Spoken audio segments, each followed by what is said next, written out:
Greetings and welcome to Jefficho Films. Krull is a personal favorite of mine. I've read the book, I've watched the movie countless times. It had printed on me when I was but a young lad. For its time, it was a big budget sci-fi adventure that didn't perform well in the box office. More of a cult film these days. Along with the rumors of a remake or sequel in the works, Krull was made in '83, so I'd say it's about time. So let's review Krull.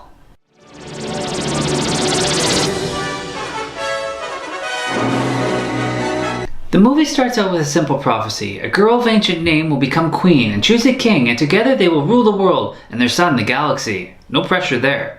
And we already see the Black Fortress landing on planet Krull, and its army of slayers have begun a war that isn't going well for its inhabitants. Princess Lyssa, played by the lovely Lysette Anthony, a shame they dubbed her voice, is telling her father her intentions of marrying his rival's son to create an alliance to rally the people of Krull and stop the dreaded beast and his army of slayers. Her father, the king, points out that fighters make terrible husbands. The book went into detail between the letters of Lyssa and her would-be husband, which enriched their first meeting a lot. I've chosen well. So have I. Your journey was hard. But necessary. May already be too late. It's not too late. When we meet Colwyn, who's played by Ken Marshall, who would later again play swashbuckler in Deep Space Nine as commander editing, he arrives with his father and a few men. They left with 100. The lands are dangerous, and he's not happy about the lack of aid sent for him. I wouldn't be either. It's kinda like her father hates him and wants him to die. After a little flirting, the wedding takes place, and the fathers put their differences aside, and we see the flame in Lyssa's hand, which is significant. It hasn't happened in a long time. The prophecy just might be true.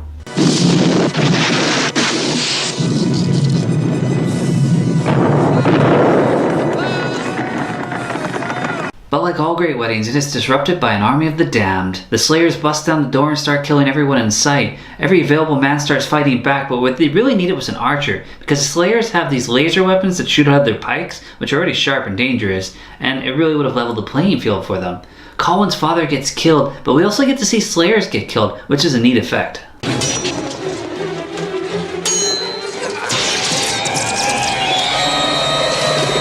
Fast forward and Colwyn is wounded, and Lyssa's taken to the Black Fortress. Ynir, a wise old sage, arrives to heal Colwyn, and when he's done having a moment, he tells him that he's gonna need the Glaive, an ancient weapon and a symbol for people to rally behind. It's actually a short journey, but with great scenery. Colwyn must avoid dangerous rock slides and do some risky rock climbing. Ken Marshall actually did his own stunts on the film until he got hurt. Once he reaches the cave, he must put his hand in lava and grab it. It's pretty, but he's lucky he still has a hand.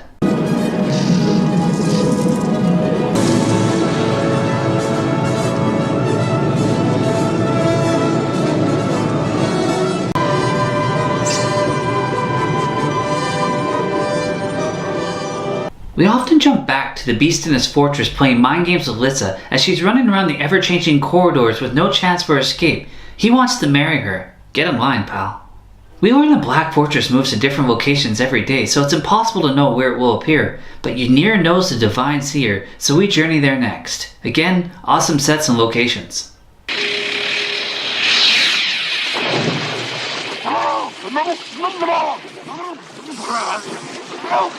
Then we insert a little comic relief, but a useful character with Urgo the Magnificent. He decides to travel with him because, well, he fears everything. I've urgent business in this direction. What business? Staying alive. Lysette said her character had little to do while the boys were off adventuring, and I'd agree with that. If they do a remake, they should definitely improve on that. Colwyn and company are attacked by thieves who have Liam Neeson with them. After a little back and forth debating, they agree to go with him.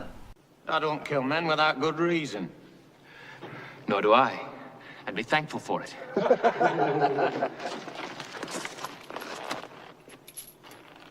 Next, we learn that Urgo loves gooseberries. In the book, it's a bloody addiction, but he almost gets himself killed staying behind trying to collect some, until a Cyclops saves him from a sneaky slayer. Ynir tells a story that the Cyclops once had 2 eyes, but they made a bargain with the beast to give up 1 eye so that they could see the future, but they were tricked and can only see their death. I still have both my eyes and I know exactly when it's going to happen, so bad deal, Cyclops. Once they reach the Seer, they meet Kit, a helpful orphan boy. The Seer and Ynir try to find a Black Fortress, but the beast has powers too and stops that from happening.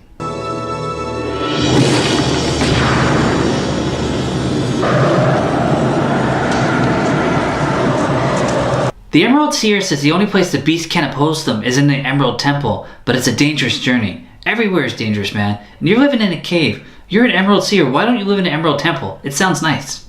As they travel through the dreaded swamp, they are attacked by Slayers in a sweet ambush. With the Cyclops' helps, the Slayer is no match for them, but the power of the beast is in full effect, and they get stuck in quicksand. They lose Mino, one of the thieves, and during the distraction, the doppelganger kills the Seer and takes his place. After all this commotion, Rel stays behind and watches the quicksand throw the body of the Seer up and rushes back. We see the creepy, evil-looking Seer reaching out with these long claws, going to kill Colwyn. Rel the Cyclops throws his spear into him and kills him. The beast has many weapons, but the writers have a D&D monster manual to look them up in. Here is the knowledge you seek.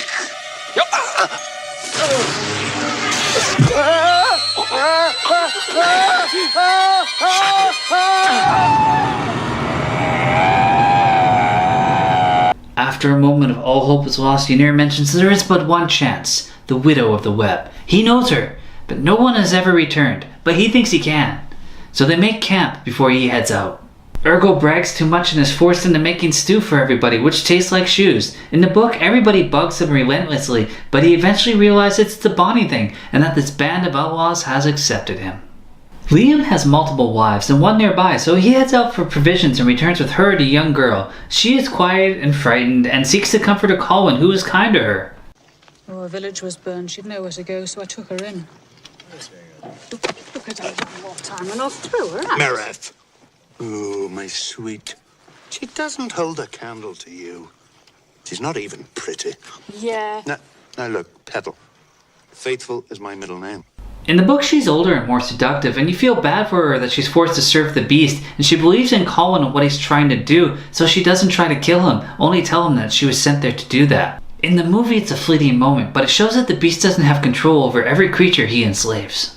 As for Ynir, I remember the crystal spider creeped me out as a child. Its stop motionness is kind of cheesy now, but that might actually add to its creepiness. When Ynir's completely screwed, he shouts out the name Lyssa, which is weird because that's also the name of the Widow of the Web. I give you this time.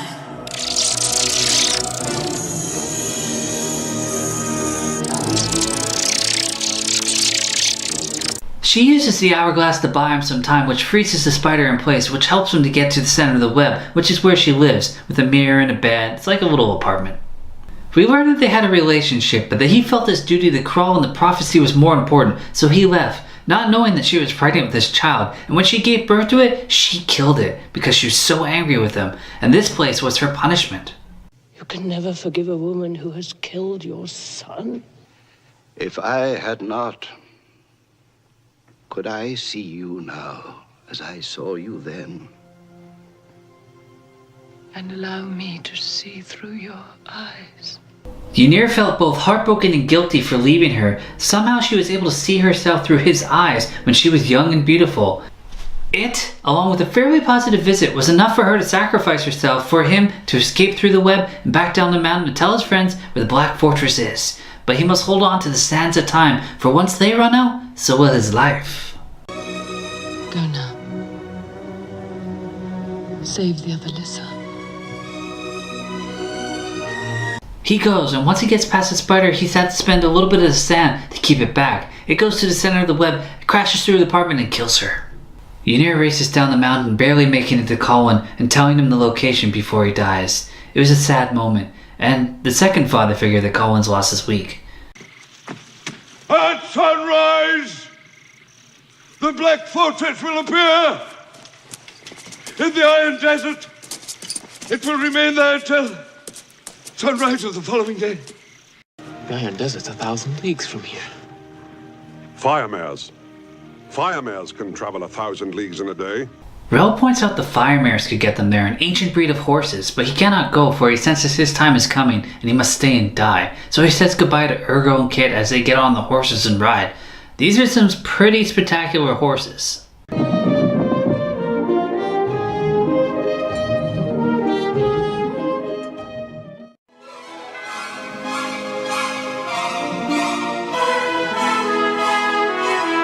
They eventually reach the fortress, but must hurry as it's going to disappear soon. They are shot at by white slayers and get pinned down and can't get in. But off in the distance, they notice a fireman come riding in with Rel, and they get behind him as he goes up and takes out some of the slayers, and they get inside. He takes a couple blasts, but he's a giant cyclops. He can handle that shit. Get back!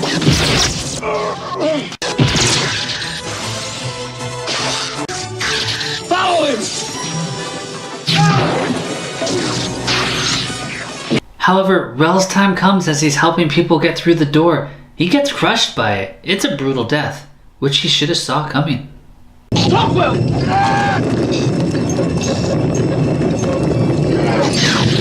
They battle through the fortress, and Liam sacrifices himself to save his friends. His death is way better in the book. Look out! My traveling days are over, my friend. No, we'll get you out of here. No, here's where I stay. Ergo turns into a tiger to protect Kit from a couple slayers. Colwyn goes off to find Lyssa and uses the glaive to cut through a cage. It's a magnificent weapon. 3 of our remaining guys fall into a room full of spikes that come out of the walls and stab them into their flesh, and kills one of them.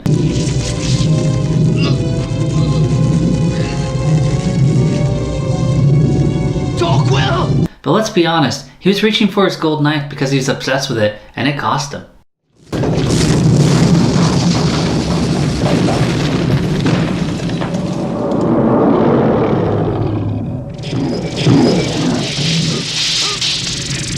The beast, which is so hideous, attacks Colwyn, and he is forced to use the glaive and stabs him with it. But he's unable to call upon it and bring it with him, so he has to leave it behind. But the beast gets back up and attacks again. Lyssa gives him the gift of Flame Hand, and he uses that to destroy the beast.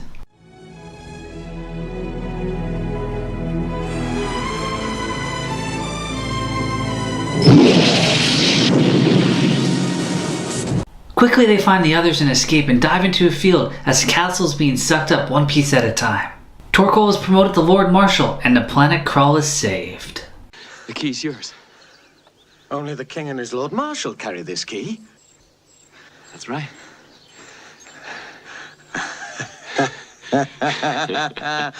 I wish we got a bit more setup before the initial attack, establishing the parents so that when we watch them die, we feel it more significantly.